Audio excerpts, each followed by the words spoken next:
सरकारी कार्यालयात महिलेचा अपमान, माथाडी मंडळाच्या सचिवांविरोधात महिला आयोगाकडे तक्रार. सरकारी कार्यालयात कामानिमित्त गेलेल्या एका महिला कंत्राटदाराचा अपमानास्पद व धाकदपटशा भाषेत अवमान करून पोलिसांच्या मदतीने हाकलून देण्याची धमकी दिल्याचा गंभीर आरोप करण्यात आला आहे. सांगली जिल्हा माथाडी कामगार मंडळाचे सचिव तथा सरकारी कामगार अधिकारी सुहास यादव यांच्या विरोधात श्रीमती वनिता दत्तात्रय पाटोळे राहणार कुपवाड यांनी महाराष्ट्र राज्य महिला आयोग मुंबई यांच्याकडे लेखी तक्रार दाखल केली आहे. तक्रारदार श्रीमती पाटोळे यांच्या म्हणण्यानुसार दिनांक 30 जून रोजी त्या काही कामगारांना सोबत घेऊन शासकीय कामासाठी सहाय्यक कामगार आयुक्त कार्यालय तथा माथाडी कामगार मंडळ सांगली येथे गेल्या होत्या.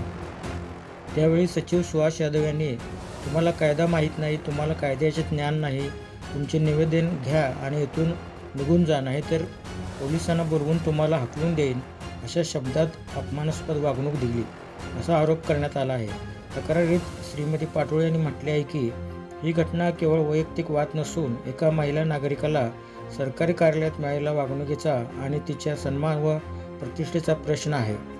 मी वनिता दत्तात्रय पाटोळे, लेबर कॉन्ट्रॅक्टर. मी सांगली माथाडी कामगार ऑफिसमध्ये 32 नोंदित कामगारांच्या चौकशीसाठी पत्र देण्यास गेले असता तेथील सचिव सुहास यादव यांनी मला अपमानास्पद वागणूक दिली व बोलले, तुम्हाला कायदा माहीत नाही, तुम्हाला कायद्याचं ज्ञान नाही, तुम्ही इथून जावा, नाहीतर पोलीस बोलून हाकलून काढेन, अशी दमदाटी केली. तरी मी आज महिला आयोगात न्यायाच्या विरुद्ध तक्रार दाखल केली आहे.